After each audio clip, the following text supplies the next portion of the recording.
Now it's time to talk about the reveal. So I love that of course, like I was here 6 years, so I know what color scheme you have, but I love that I dressed in the team colors today. Let's hear it for Team Unity. Yay. So the reveal. Is the reveal a magic trick? Is it a moment on a fashion runway? Is it a moment of surprise? Or is it uncovering parts of yourself that you may need at a certain moment, or that remain hidden and need to come forth? So a reveal can be a conscious act. You can pull a rabbit out of a hat. You can walk down the runway in streetwear and untie your ribbon and you're wearing a flowing, shimmery gown. You can jump out when somebody opens the door and say, surprise, right? You can say, I need to be strong for this. I need to pull out something. I need to be patient. You can consciously pull out parts of yourself that you know you might need. Like when you become a parent, you consciously become more nurturing, or try to, or don't. You take on roles of leadership. You read the daily word. You take on organizational skills of yourself. You plant a garden. You make a recipe. Or it could be an unconscious, you encounter a situation where you need strength, where you need patience, where you need hope. So we'll talk a little bit about both of these kinds of reveals, the conscious attempt to reveal things within yourself, and the unconscious when things are revealed in healthy ways and sometimes in painful ways. So a reveal brings to light parts of yourself that you need for change, that you need for growth, and also bring forth parts of yourself that need healing. And I consider this to be a sort of lost and found. It's like places that come up repeatedly in yourself that you find or that maybe you don't remember you have. And so I wrote a song called Lost and Found with my friend Xenia Pakalvala. It's called Lost and Found, and I want to intersperse that in here. Lost within the spaces of my mind, found within the depths of my soul. You are always there. You are always there. You are always there. A light, a love to my heart. Lost within my life day to day, found within me each time I pray. You are always there. You are always there. You are always there. A light, a love to my heart.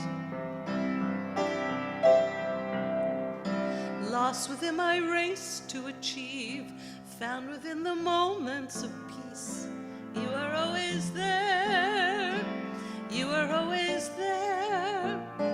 You are always there. A light to my heart.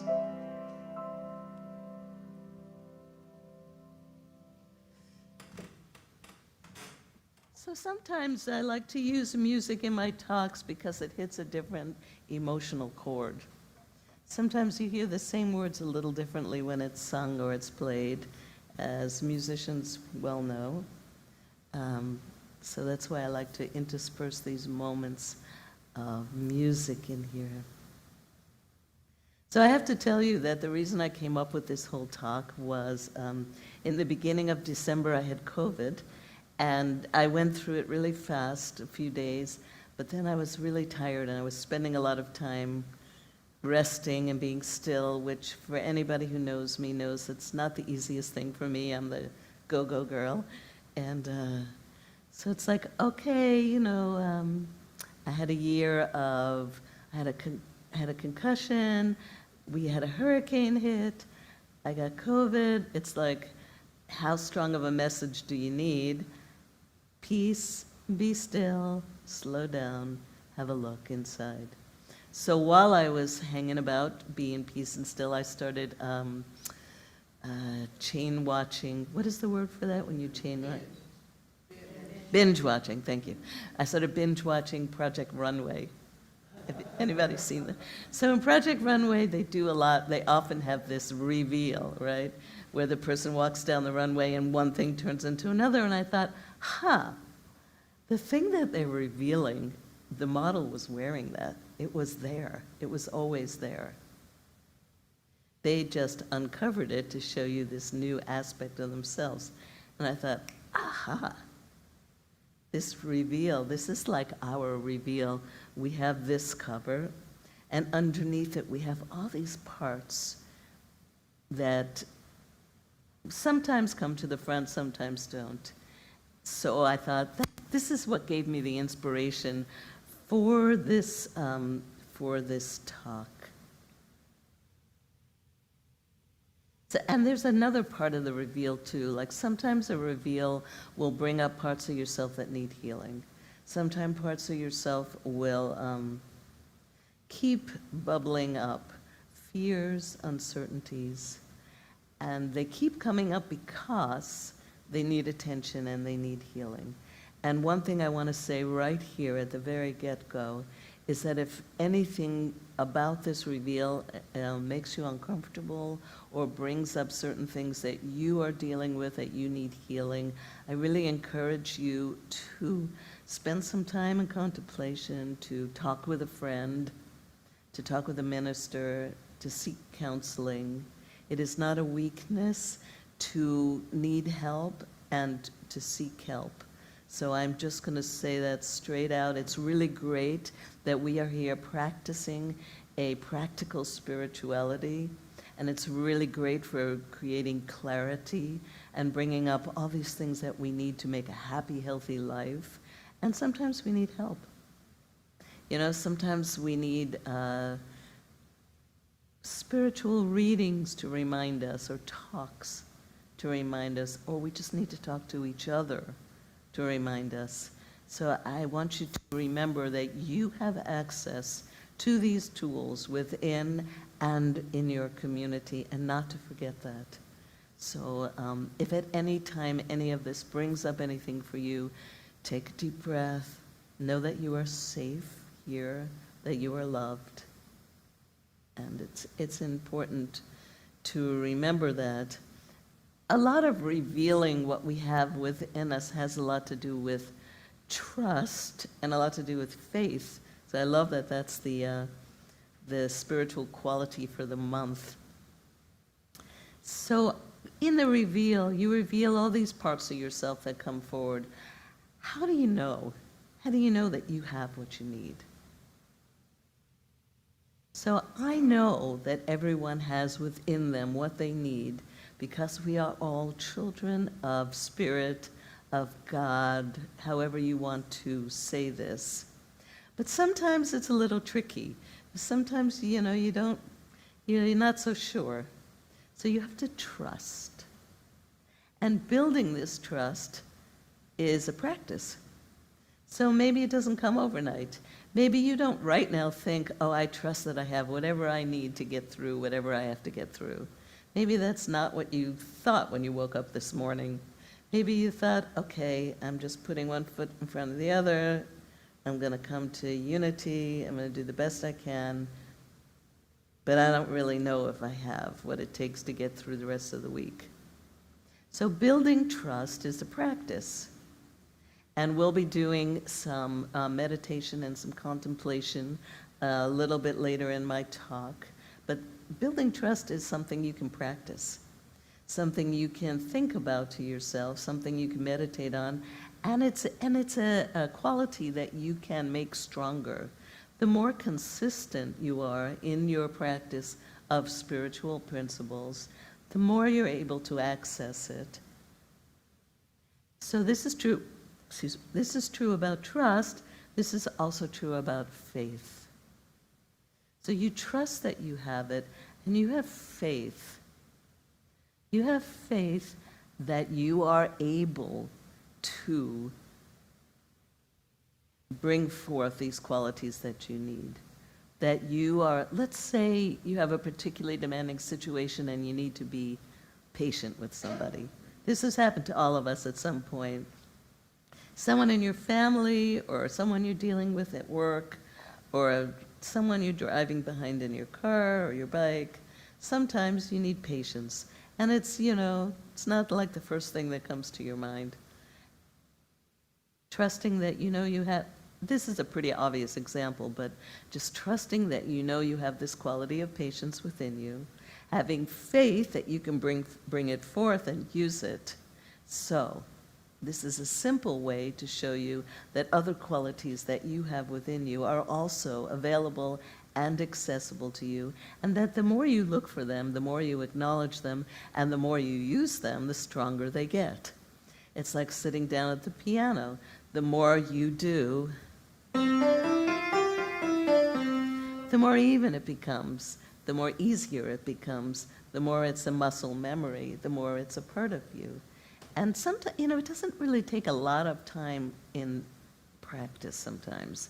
I like to think anywhere from 5 to 20 minutes is a wonderful amount of practice. Like just sitting in contemplation for 5 minutes about, where am I right now? What's bothering me? What do I think I could use to make that better? And then seeing if you could pull that up within you. Do I have that? I'm told I have that. I'm told I have what I need. Where is it? Okay, let's say I trust that if I let go of my preconception that I don't have it, okay, I trust that it's there. I have faith that I can utilize it. Just even thinking like this for like a few minutes, changes your whole perspective. And this is like what this reveal is about. A little bit later, when we go into meditation, I'm going to use a song by Karen Drucker, and it's called Let Go of the Shore. She talks a lot about letting go of the shore. She's a competitive swimmer, and her analogy of letting go of the shore was a physical interpretation of trust for her. And this is, I love the way she thinks and writes and speaks. So this is a quote from her. This is my path. It is a constant process of surrendering to what is next, who I am, who is emerging, what needs to be released. It's about letting go of the safety of the shore and what I have known while floating into the mystery that is this amazing life. Accepting the undefined, often uncomfortable next step is a part of growth. So she talks about trust. And I have to admit, I chose this song because I knew it was about letting go of what you know and trusting that there is more out there and more within you that you can access. But the lyrics of the song are, let go of the shore and let the waters carry you. Let go of the shore, like floating in its great mystery. Now, I just went through a hurricane where water was rushing down my street and through my house. So I have to admit that this lyric was really triggering for me. I didn't find it soothing or spiritually like, aha, fantastic, until I started thinking about what was she saying, let go, let go.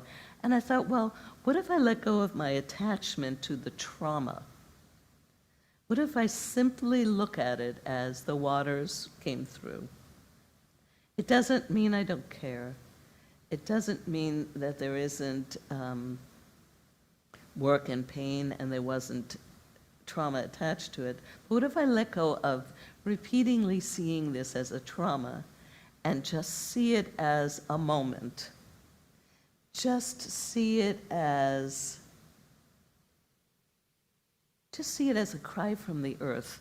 It's time to pay attention. It's time to pay attention to the waters, time to pay attention to the trees, time to gather together with love and strength in our community. What if I pay attention to that and have this other's perspective on this and let go of this attachment to, when everybody asks me, are you okay, is everything normal?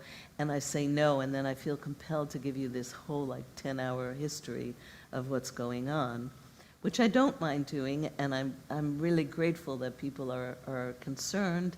And yes, it's true, we are in process and need help. However, does it have to be trauma that brings this? Can it just be, yes, we're in the process of rebuilding. Yes, this happened. Yes, our community is so full of love, so full of hope. And yes, we could use your help. And yes, we will be okay. And yes, everything is always changing.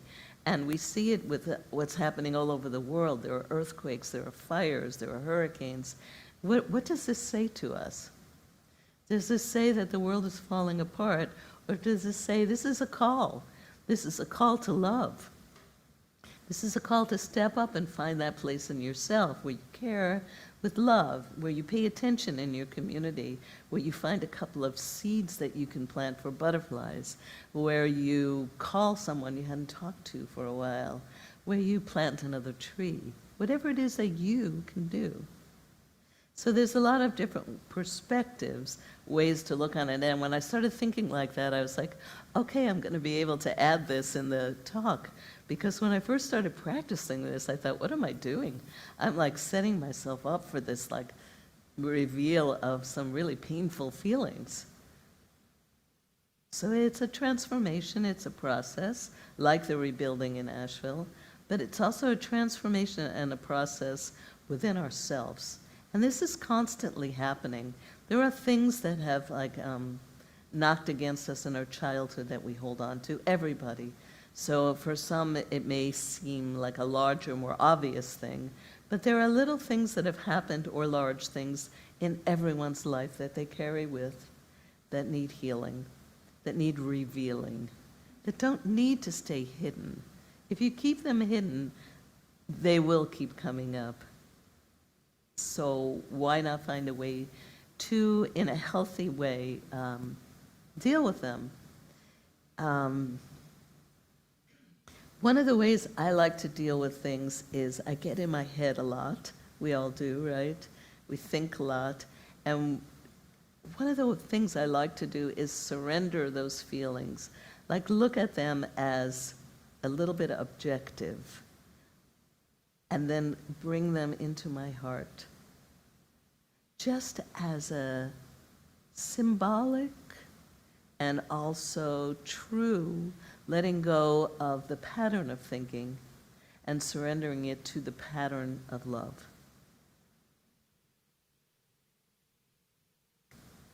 You probably, all of you know of this restaurant in town, Date and Time, and the woman, Charlie, who founded it, actually said something. I saw it on Facebook, and I had actually never met her, although I just met her 2 days ago, which is really divine intervention. And she was saying that we may be living in the attics of our mind, descend into the body, the heart. Safety is not control, it's about connection. It's about connection to the heart. And she said, it came to her because she's going through a lot of changes now, and she's living in an attic right now. Her room is in an attic. And it just occurred to her, we're always up here and need to let go of it sometimes and just let the heart lead, which requires trust, which requires faith, which requires a reveal. So this reveal, trust, and faith are all sort of one process together. And it was so far out that I like wrote this down like when I was in Asheville, and I'm working for the literary seminar, and there she was, one of the volunteers. It's like, do you know Charlotte? And it's like, what? She's the person who said that. It's so great. So let's talk about the reveal that allows you to let go of things that are holding you back. Maybe because it's painful, or maybe because you don't really believe you have what it takes to move forward. For whatever reason, you know, it's too late, you're too old, you're too young, you're too this, you're too that. You know, we all have them. Something we're telling ourselves that like stops us from moving forward. Maybe it's something someone said to us. Maybe it's something that we've observed. Maybe you've tried to step out and it didn't go so well, so you're like, not for me. But maybe you were just, not really fully committing to what it is you wanted to do. So these negative thoughts are interesting for those of us that read and practice New Thought philosophy. There's a man called David Friedman. He's actually a music producer. He was the original music director for Pippin on Broadway. He's been here. It was a while ago, but he's been here. He does these weekly talks with people based on a book he wrote called The Thought Exchange, where you take one consistent thought you have and you try and look at it from a different perspective.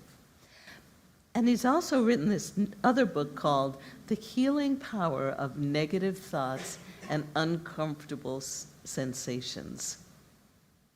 The Healing Power of Negative Thoughts and Uncomfortable Sensations. And this is what he says about it. He says, how many times in the course of our New Thought studies have we heard the phrases such as think positive, cancel those negative thoughts, don't think negative thoughts, or negative things will happen? And how many times as students and seekers of health and happiness have we found ourselves unable to stay in that think positive headset and ended up thinking, there's something wrong with me, I'm just not doing it right? I'm sure we've all been there.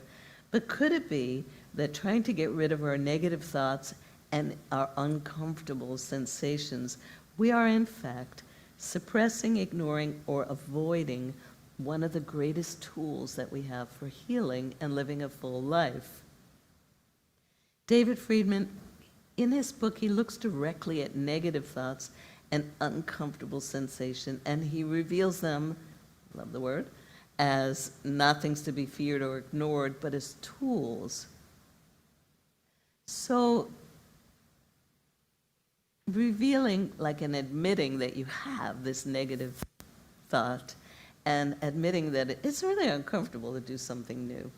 I mean, it's not the most comfortable thing in the world to stand up here. I don't always talk to a group of people, Dealing with that uncomfortable feeling, why is it uncomfortable? What is it that's making you uncomfortable? What is it? Why? What is it that's stopping you? Keep asking yourself, why, what, in that contemplation until you get to that nugget, that uncomfortable place. And like I was looking at the trauma from a different perspective, just looking at it, observing it, going, okay, I feel this way because. I feel this way because my father told me just be nice and be quiet. Don't be so loud in a room. Who do you think you are? Whatever it is, get uncomfortable. Because when you get uncomfortable and see what the source is, you can practice having a different perspective on it and move forward. And like I said earlier, you might need help. This might be a hard thing to do on your own, and maybe you've tried. Maybe you're still trying. Maybe you need to talk to your friend about it, or a minister, or a counselor, or a group. It's okay. Things that are uncomfortable for a reason, and these truly hidden places in you need to come out for healing. The same way that hidden places in you come out when you need them. We've all, like, something's happened where you've caught someone when they're falling. Who knew you had that agility? Who knew you could go like this, on a dime, when it's like takes a few minutes for you to get up out of your chair. Who knew? Who knew? So yeah, you all have it within you. So all of this talk about dealing with things that are hidden, Sometimes when I start a meditation, I really suggest people try. Meditation is not stopping your mind, it's focusing your mind. And even a couple of minutes of trying to focus your mind can still bring ease into your body. I encourage everyone to try it consistently. Sometimes when I sit down in the morning for meditation, my whole day flashes in front of me. I'm like, oh, wait a minute, I need to write this down on my list. Oh, I forgot to turn off my hair curler. I better do this, I better do that. Did I turn off my coffee pot? Is that my dog barking at a bear? You know, all these things, I let it go. I acknowledge it. Sometimes I'll read something and that'll help bring me into a more contemplative mode of being. And I'll sit there and just think about that before I actually start a meditation. So I'd like to do a meditation with you to bring you from your mind into your heart. And I want to start by sharing this song with you. I don't know if we have do we have the lyrics for this? Feel free to sing with me or not, as you feel comfortable. Sometimes just whispering the words to yourself can make it a little more meaningful, sometimes just hearing it. We're going to sing a little of it now and go into a meditation and then come out with it. So it's your choice if you want to sing it or not. I have the words up there for you if you'd like. It's simple.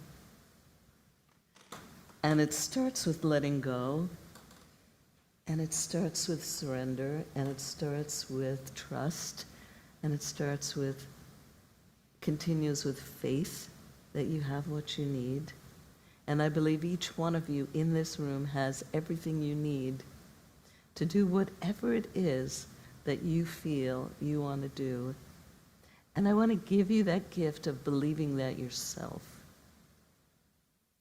And that is the real reason for this talk about the reveal, is to remind you of that, about yourself.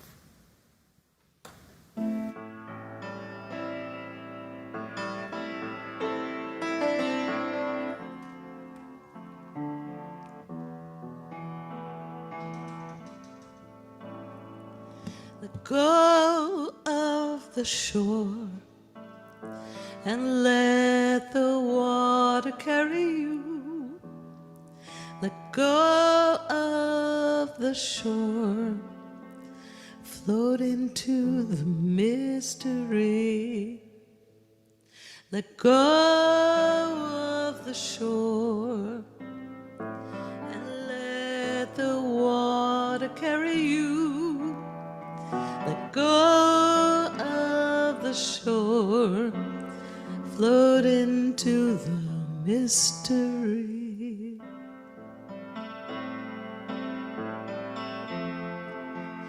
You have all you need, it's all inside of you. Just close your eyes and breathe and know that you are safe. Let go of the shore and let the water carry you. Let go of the shore, float into the mystery. So sit comfortably. If you can put your feet on the ground, that's good. If you're comfortable closing your eyes, close your eyes, or else just have a soft focus. If you're comfortable having your palms rest up in a receptive manner on your thighs, you can do that. And take a deep breath in and a deep breath out. And follow the path of this breath in your nostrils into your body. back out. Allowing these moments of deep breathing to bring you into this present moment.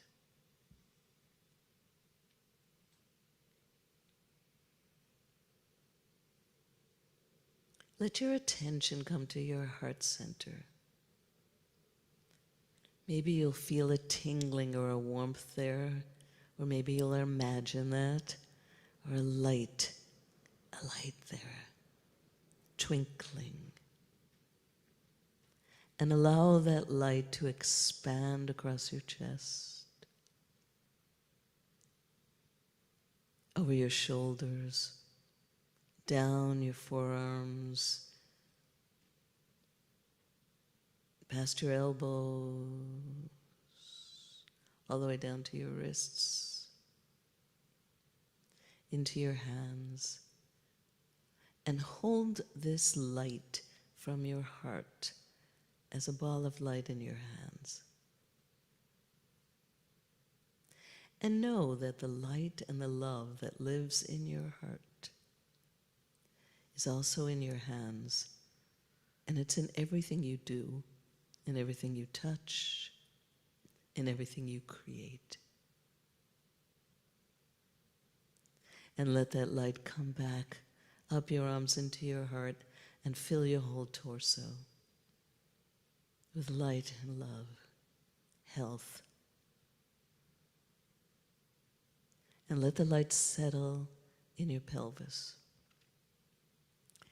This hinge that allows you to move forward. And let the light float down your legs, past your knees, past your ankles into your feet. And let your footprint on this earth be made of light. And know that light and love lead you.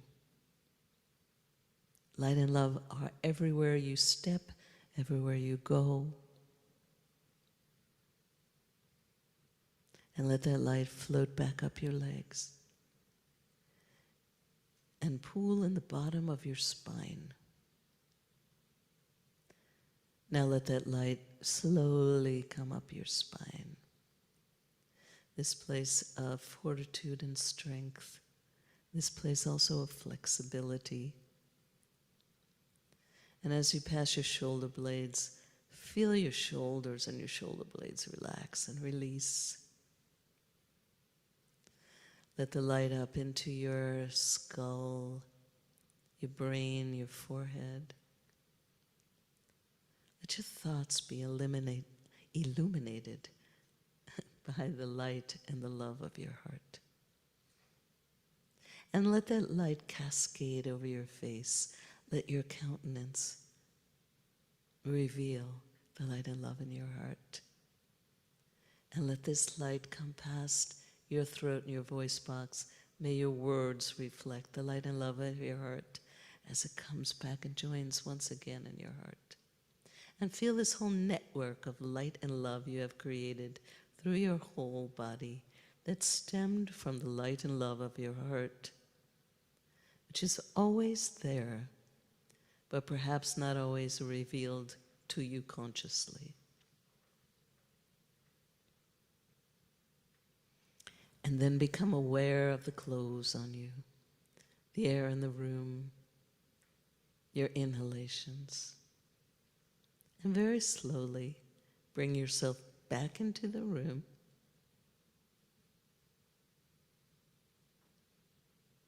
Back into this space. Let go of the shore and let the water carry you. Let go of the shore, float into the mystery. Join me if you feel like it.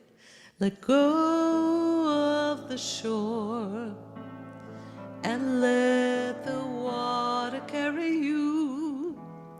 Let go of the shore, float into the mystery. You have all you need, it's all inside. ahead of you. Just close your eyes and breathe and know that you are safe.